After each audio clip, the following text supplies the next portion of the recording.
Assalamualaikum warahmatullahi wabarakatuh. Ya, di sini kami dari kelompok 10 akan menjelaskan mengenai sintak analizer. Sebelum kami menjelaskan lebih lanjut mengenai sintak analizer, perkenankanlah kami untuk memperkenalkan kelompok kami terlebih dahulu. Yang pertama, saya sendiri Afifah Ratna Safitri dan teman saya Cita Primaksari dan Yunisara. Dan satu teman saya lagi yaitu Vincentio sedang berhalangan hadir pada kesempatan kali ini. Mengenai materi pertama tentang sintak analizer akan saya jelaskan sendiri. Nah, yang pertama kita akan membahas tentang sintak analizer. Sintak analizer bertugas memeriksa kebenaran dan urutan dari token-token yang terbentuk oleh leksikal analisis. Nah, yang kedua, pengelompokan dari token-token ke dalam kelas sintaks atau berbentuk sintaks seperti prosedur, statement, dan expression. Yang ketiga adalah grammar. Grammar adalah sekumpulan aturan-aturan untuk mendefinisikan bahasa sumber. Grammar dipakai oleh sintak analizer untuk menentukan struktur dari program sumber. Proses pendeteksiannya atau pengenalan token disebut dengan parsing. Nah, maka sintak analizer sendiri sering disebut dengan parser.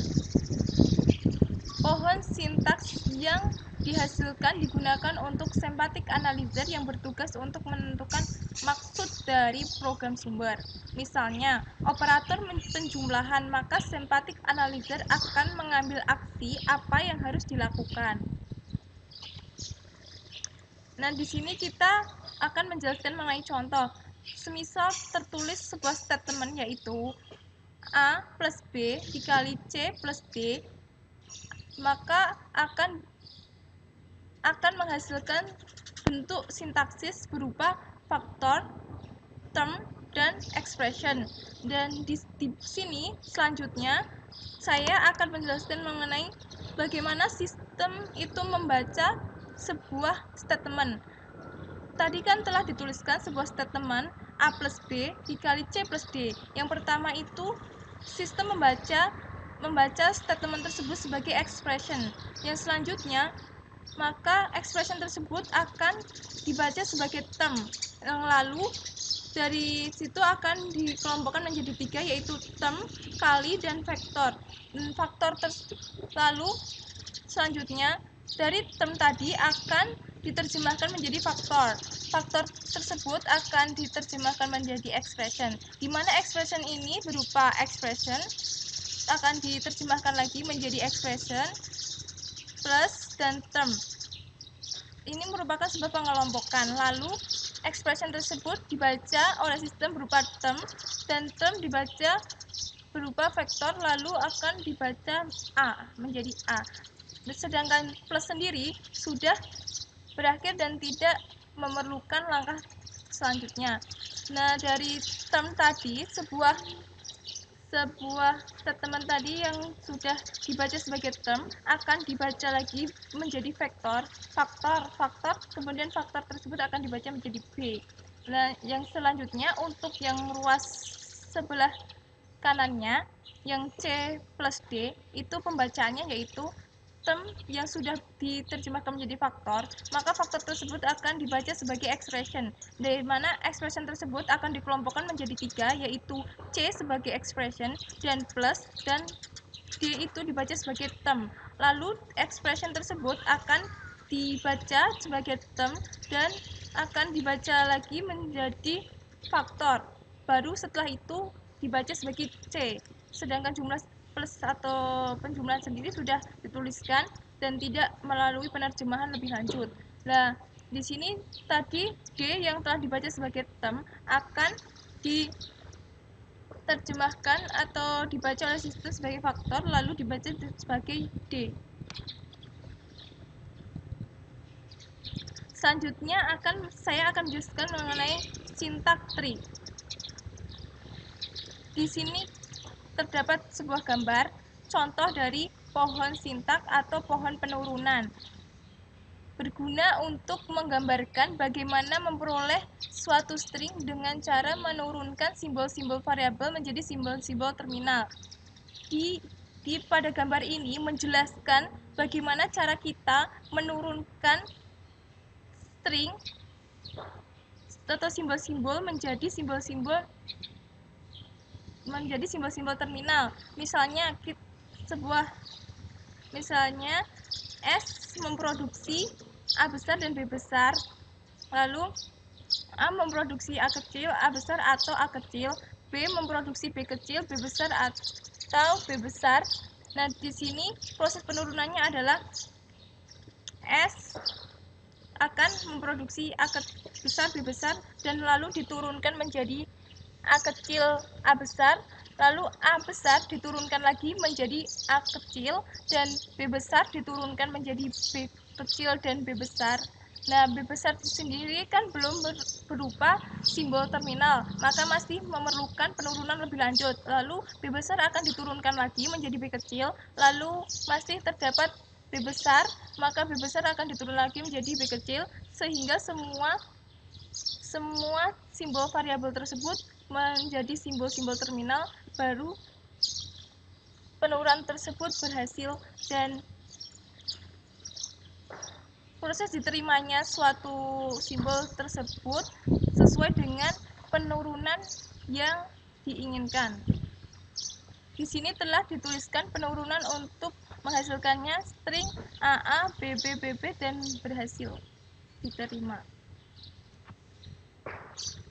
Yang selanjutnya saya akan menjelaskan parsing atau proses penurunan. Parsing dapat dilakukan dengan cara penurunan yang pertama, yaitu penurunan terkiri, yaitu di mana simbol variabel yang paling kiri diturunkan tuntas dahulu, baru melangkah kepada langkah berikutnya. Yang kedua adalah penurunan terkanan, di mana variabel yang paling kanan itu diturunkan terlebih dahulu. Misalkan terdapat ingin dihasilkan string, semisal kita ingin menghasilkan sebuah string AA, BB, dan AA dari konteks free language berikut, yaitu S memproduksi A kecil, A besar, S besar atau A kecil, A besar memproduksi S besar, B kecil, dan A besar, atau B kecil, A kecil.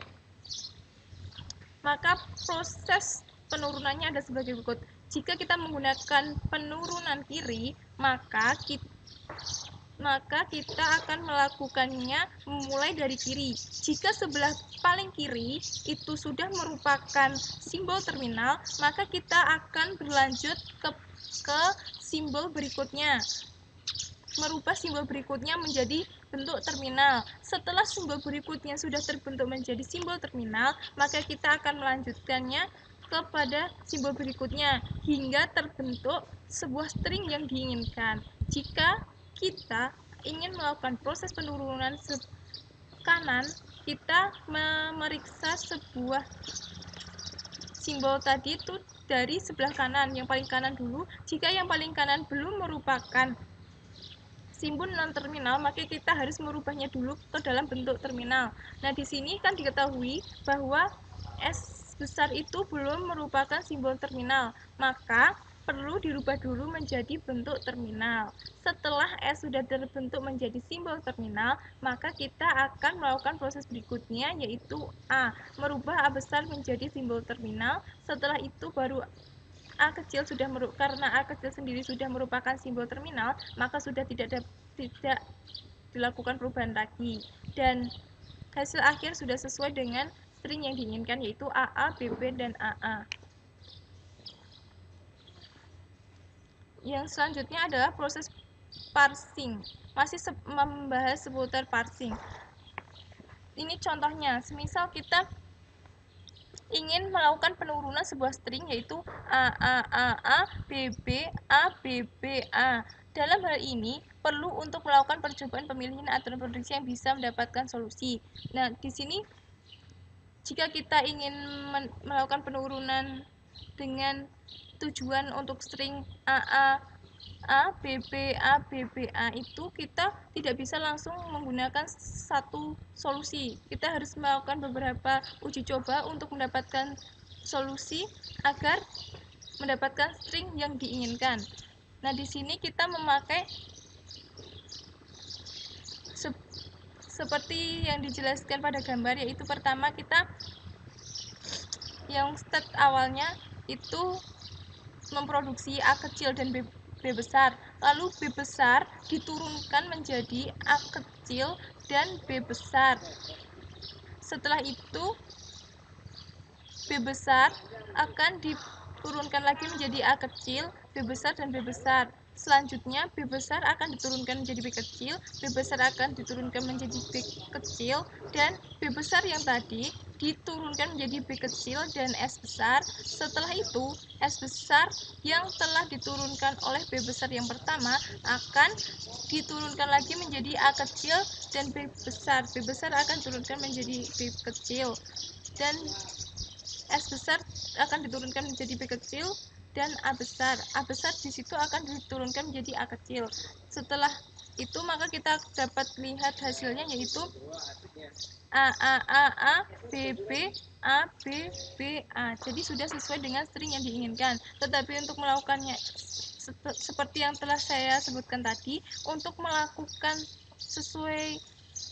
penurunan untuk tujuan sebuah string yang diinginkan tidak bisa sekali, harus melakukan beberapa uji coba atau mencoba beberapa solusi untuk mendapatkannya. Nah, untuk materi selanjutnya akan dijelaskan oleh teman saya, Yunisaro. Nah, sekarang mengenai metode parsing.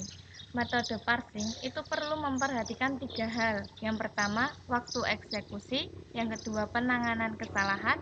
Yang ketiga adalah penanganan kode. Parsing digolongkan menjadi top down dan bottom up. Top down, penelusuran dari root ke leaf atau dari simbol awal ke simbol terminal. Metode ini meliputi backtrack atau backup, itu menurut aturan brute force, dan no backtrack atau recursive descent parser.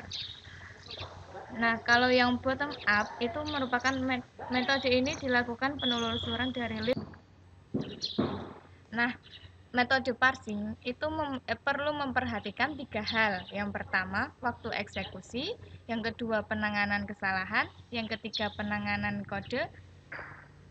Terus metode parsing digolongkan menjadi 2, yaitu top down dan bottom up. Yang top down itu penelusuran dari root ke leaf atau dari simbol awal ke simbol terminal.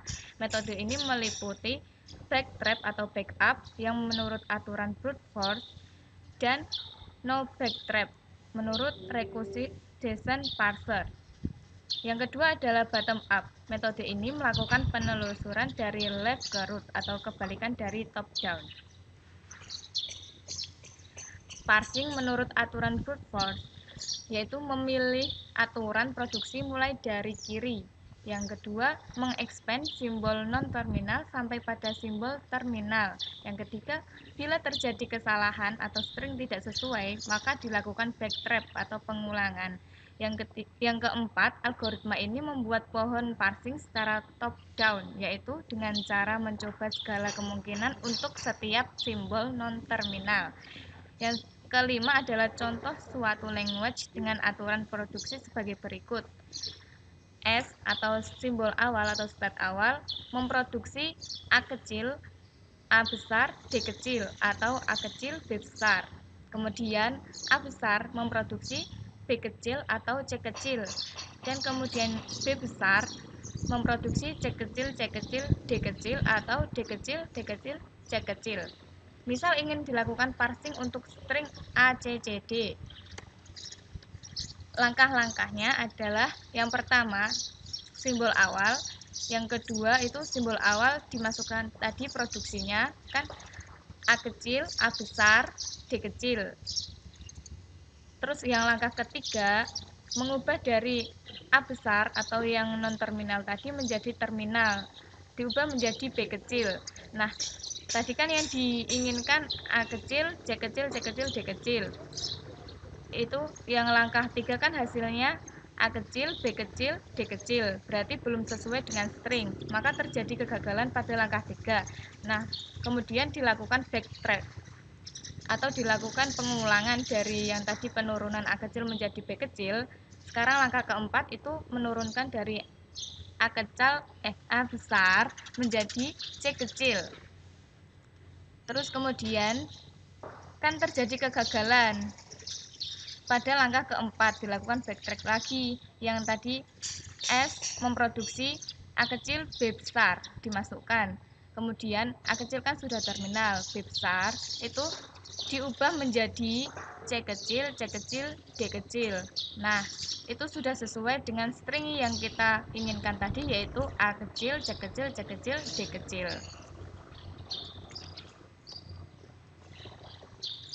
Parsing menurut aturan brute force, kelemahan dari metode-metode brute force adalah mencoba untuk semua aturan produksi yang ada sehingga menjadi lambat atau waktu eksekusinya menjadi lambat. Yang kedua adalah mengalami kesukaran untuk melakukan pembatulan kesalahan. Yang ketiga, memakan banyak memori dikarenakan membuat backup lokasi atau backtrack. Yang keempat adalah grammar yang memiliki rekursif kiri atau pengulangan di kiri tidak bisa diperiksa, sehingga harus diubah dulu sehingga tidak rekursif kiri, karena rekursif kiri akan menghalangi loop yang terus-menerus. Brute force ini contohnya, yaitu terdapat grammar atau tata bahasa G sama dengan itu elemennya V, T, T sama dan S, di mana V itu elemennya E besar, T besar, F besar atau simbol non terminal atau variabel. T atau terminal itu elemennya I kecil, tanda bintang atau pengoperasian kali, tanda garis miring atau pengoperasian bagi, tanda plus penjumlahan, dan min atau pengurangan itu simbol terminal. S itu statement awal, yaitu simbolnya E. String yang diinginkan adalah I kecil kali I kecil. Aturan produksi atau P yang dicobakan oleh kami adalah yang pertama itu state awal tadi kan E. E memproduksi T besar atau T besar plus E atau T besar plus min E. Nah, kemudian state awal itu diubah menjadi T atau terminal, simbol terminal. Kemudian T besar itu memproduksi F atau F kali T.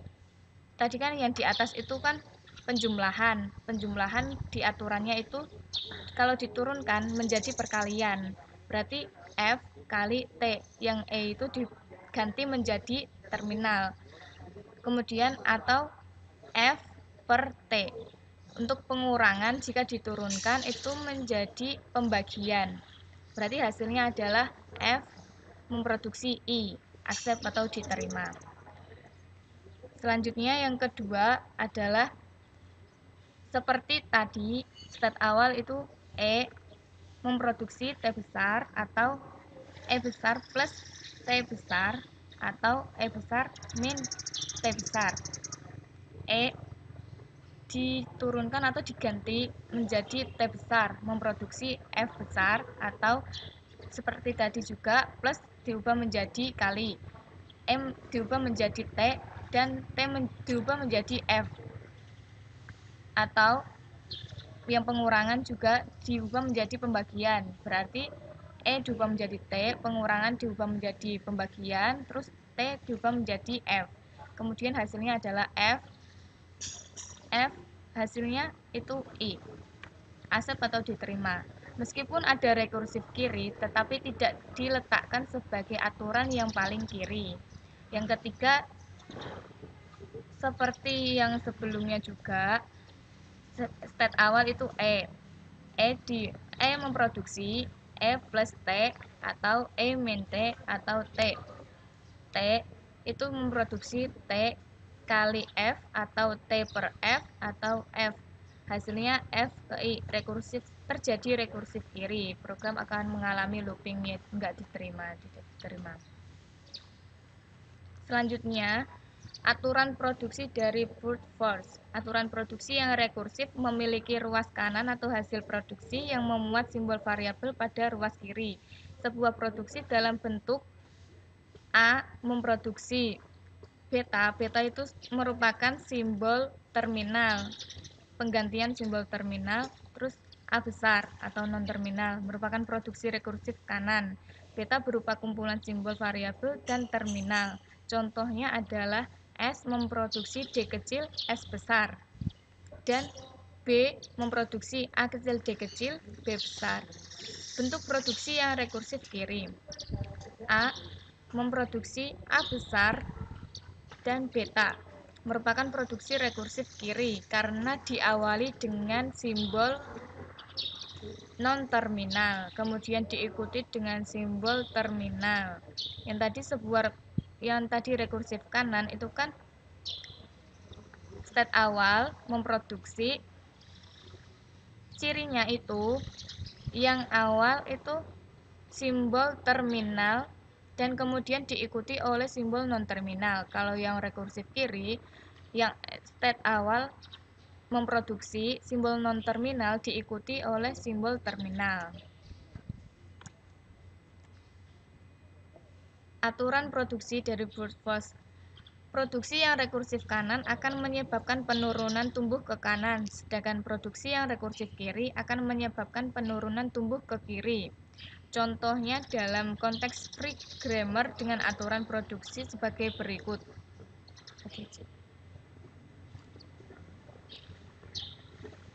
Dalam gambar itu, S memproduksi A kecil, A besar, C kecil. A besar memproduksi A besar, B kecil atau epsilon. S dimasukkan, S dibentuk sebuah pohon yang di atas itu S, terus kemudian di bawahnya itu produksinya yang diproduksi A kecil, A besar, C kecil. Nah, yang diubah itu yang non terminal yaitu A besar. A besar diubah menjadi diturunkan menjadi A besar dan B kecil. Kemudian A besar kan masih non terminal, diturunkan lagi menjadi A besar, B kecil dan kemudian seterusnya itu looping secara terus-menerus, A besar diturunkan terus. Jadi tidak diterima. Aturan produksi brute force. Dalam banyak penerapan tata bahasa, rekursif kiri tidak diinginkan. Untuk menghindari penurunan kiri yang looping, perlu dihilangkan sifat rekursif dengan langkah-langkah sebagai berikut. Yang pertama, pisahkan aturan produksi yang rekursif kiri dan yang tidak. Misalkan, aturan produksi yang rekursif kiri, yaitu tadi kan tandanya, ciri-cirinya itu diawali dengan simbol non-terminal. Yaitu contohnya, A memproduksi A besar, alfa 1 itu simbol terminal, kemudian sampai ke alfa n. Aturan produksi yang tidak rekursif kiri diawali dengan simbol terminal, contohnya adalah A memproduksi beta 1 sampai beta ke n. Untuk langkah selanjutnya akan dijelaskan oleh Cita Prima. Ya, kemudian aturan produksi brute force langkah selanjutnya yaitu lakukan pergantian aturan produksi yang rekursif kiri sebagai berikut. Yang pertama tadi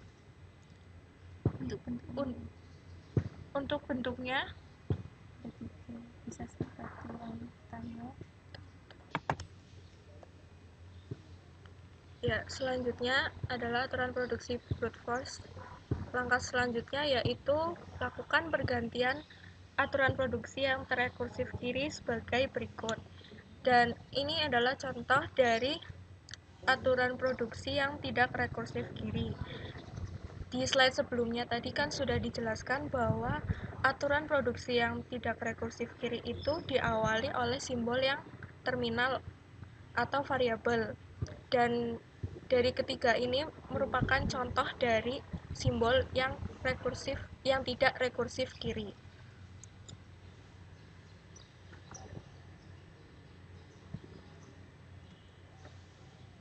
Selanjutnya yaitu pergantian dilakukan untuk setiap aturan produksi dengan simbol ruas kiri yang sama. Bisa muncul variabel Z1, Z2, dan seterusnya sesuai dengan variabel yang menghasilkan rekursif kiri. Contohnya untuk tata bahasa konteks free adalah terdapat aturan produksi S memproduksi S besar, A kecil, B kecil, A kecil, S besar, C kecil, D kecil, D kecil, F kecil, F kecil, S besar, B kecil, D kecil. Kemudian dari aturan produksi tersebut, pisahkan aturan produksi yang rekursif kiri. Yang rekursif kiri tadi kan diawali oleh simbol yang non-terminal. Jadi yang merupakan simbol non-terminal itu yang S besar, A besar, atau S besar, B kecil, D kecil. Kemudian ruas kiri untuk S besar itu bisa diubah menjadi alfa 1, A kecil, B kecil, dan alfa 2, B kecil, D kecil. Kemudian aturan produksi yang tidak rekursif kiri. Yang tidak rekursif kiri itu diawali dengan simbol terminal, yaitu A kecil, S besar, C kecil, atau D kecil, D kecil, atau F kecil, F kecil. Dari situ didapat untuk ruas kiri untuk S besar yaitu beta 1, A kecil, S besar, C kecil, beta 2, D kecil, D kecil, dan beta 3, F kecil, F kecil. Langkah berikutnya adalah penggantian yang rekursif kiri. Dari aturan produksi S memproduksi S besar, A kecil, B kecil, atau S besar, B kecil, D kecil dapat digantikan dengan aturan produksi S menghasilkan A kecil, S besar, C kecil, Z1, atau D kecil, D kecil, Z1, atau F kecil, Z1. Nah, Z1-nya itu tadi adalah merupakan banyaknya dari jumlah variabel non-terminal.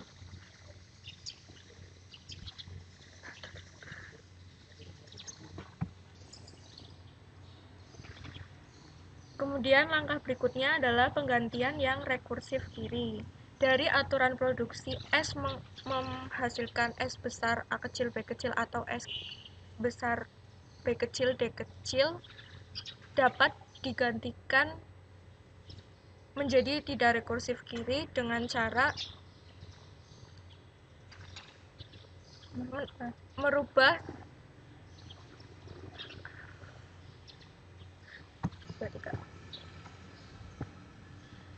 Langkah berikutnya adalah penggantian yang rekursif kiri. Dari aturan produksi S memproduksi S besar, A kecil, B kecil, atau S besar, B kecil, D kecil dapat digantikan dengan menggunakan aturan produksi yang sudah tidak rekursif kiri. Z1 di sini ya itu merupakan banyaknya variabel yang masih rekursif kiri. Kemudian di bawahnya Z1 itu memproduksi variabel yang masih ruas kiri dari variabel rekursif kiri. Kemudian hasil akhir yang didapat setelah menghilangkan rekursif kiri adalah sebagai berikut.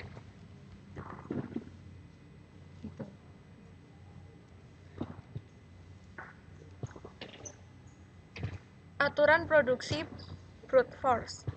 Kalaupun tidak mungkin menghilangkan rekursif kiri dalam penyusunan aturan produksi, maka produksi rekursif kiri diletakkan pada bagian belakang atau terkanan. Hal ini untuk menghindari looping pada awal proses parsing. Kemudian metode ini jarang digunakan karena semua kemungkinan harus ditelusuri sehingga butuh waktu yang cukup lama serta memerlukan memori yang besar untuk penyimpanan stek atau backup lokasi backtrack. Kemudian metode ini digunakan untuk aturan produksi yang memiliki alternatif yang sedikit. Kemudian parsing recursive Descent parser. Parsing dengan recursive Descent parser adalah salah satu cara untuk mengaplikasikan bahasa konteks free. Kemudian simbol terminal maupun simbol variabelnya sudah bukan sebuah karakter. Besaran leksikal sebagai simbol terminalnya, besaran sintaks sebagai simbol variabelnya atau non-terminalnya. Kemudian dengan cara penurunan secara rekursif untuk semua variabel dari awal sampai ketemu terminal. Tidak pernah mengambil token secara mundur atau backtracking. Beda dengan Turing yang selalu maju dan mundur dengan melakukan parsing. Aturan produksi memakai recursive Descent. Semua simbol variabel dijadikan prosedur atau fungsi. Jika ketemu simbol terminal pada aturan produksi, maka panggil prosedurnya. Kemudian, penelusuran bersifat top-down mengikuti sintaks sesuai pola pada diagram sintaks. Fungsi atau prosedur ditulis untuk setiap non-terminal dari suatu produksi. Setiap fungsi atau prosedur akan melemparkan nilai benar atau salah bergantung pada apakah fungsi tersebut mengenali substring yang diterima sebagai ekspansi dari non-terminal. Kemudian ini adalah contoh grammar dengan BNF sebagai berikut.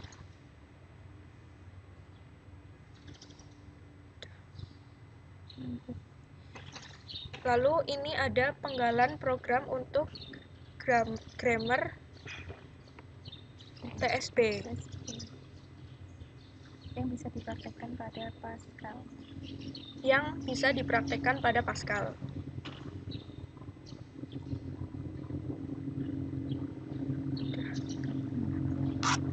Nah, sekian presentasi dari kami. Apabila ada kurang lebihnya, kami mohon maaf. Wassalamualaikum warahmatullahi wabarakatuh.